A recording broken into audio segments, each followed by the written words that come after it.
बीरबल को चित्रकला का कोई ज्ञान नहीं था। वह कैसे चित्र बनाकर लाता है? चित्र को देखकर अकबर की प्रतिक्रिया क्या रहती है? बादशाह अकबर अक्सर अपने दरबारियों से कुछ अजीबोगरीब काम करने कहते रहते थे और न कर पाने पर बहुत नाराज हुआ करते थे। एक दिन भरे दरबार में उन्होंने बीरबल से कहा, बीरबल, मैं चाहता हूं कि तुम अपने कल्पना शक्ति का इस्तेमाल कर एक ऐसा चित्र बनाओ जिसे देखकर मैं खुश हो जाऊं। बीरबल को चित्रकारी नहीं आती थी। वह अकबर से बोला, हुजूर, मैं तो आपका मंत्री हूं, मैं कैसे चित्र बना सकता हूं? मुझे तो चित्रकारी आती ही नहीं है। बीरबल के जवाब पर अकबर नाराज होते हुए बोले, मैं कुछ सुनना नहीं चाहता। तुम्हें हर हाल में मेरा हुक्म मानना होगा। यदि एक सप्ताह के अंदर तुम अपनी कल्पना शक्ति का इस्तेमाल कर चित्र बनाकर नहीं लाए तो तुम्हें फांसी पर लटका दिया जाएगा, मरता क्या न करता। बीरबल को अकबर का हुक्म मानना ही पड़ा। वह घर लौट आया और सोचने लगा कि कैसे अपनी जान बचाई जाए। आखिरकार उसे एक उपाय सूझ ही गया। फिर वह एक सप्ताह तक आराम से घर पर रहा। एक सप्ताह बाद जब वह अकबर के दरबार में गया तो साथ में एक चित्र भी लेकर गया। वह चित्र उसने एक कपड़े से ढक रखा था। अकबर बीरबल को देखकर खुश हो गए कि उसने उनका हुक्म माना है।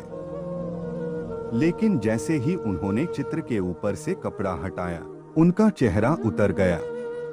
दरबारी भी हैरान हो गए कि एक पल में बादशाह की खुशी कहाँ गायब हो गई। सबने बीरबल के द्वारा लाए चित्र को देखा। उसमें एक कोरा कागज भर था जिसमें चित्र का कोई नामो निशान नहीं था। आगबूला होते हुए अकबर ने बीरबल से पूछा, बीरबल, ये क्या है?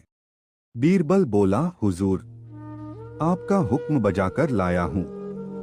अपनी कल्पना शक्ति का पूरा इस्तेमाल कर मैंने ये चित्र बनाया है। ये कोई चित्र है?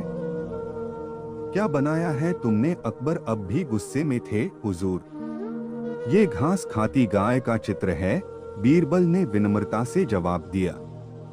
लेकिन इसमें तो न गाय नजर आ रही है न ही घास। हुजूर, जैसे मैंने अपनी कल्पना का इस्तेमाल किया है वैसे आप भी कीजिए। इस चित्र में घास नहीं है क्योंकि घास गाय खा चुकी है। लेकिन गाय भी तो नहीं है। हुजूर, घास खाने के बाद भला गाय यहाँ क्या करेगी? वह भी चली गई है, बीरबल मासूमियत से बोला। ये सुनकर अकबर जोर से हंस पड़े और उनका गुस्सा काफूर हो गया।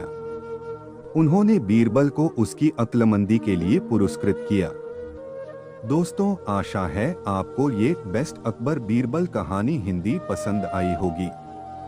आप इसे लाइक कर सकते हैं और अपने फ्रेंड्स के साथ शेयर भी कर सकते हैं। मजेदार अकबर बीरबल स्टोरीज इन हिंदी पढ़ने के लिए हमें सब्सक्राइब जरूर कीजिए। थैंक्स।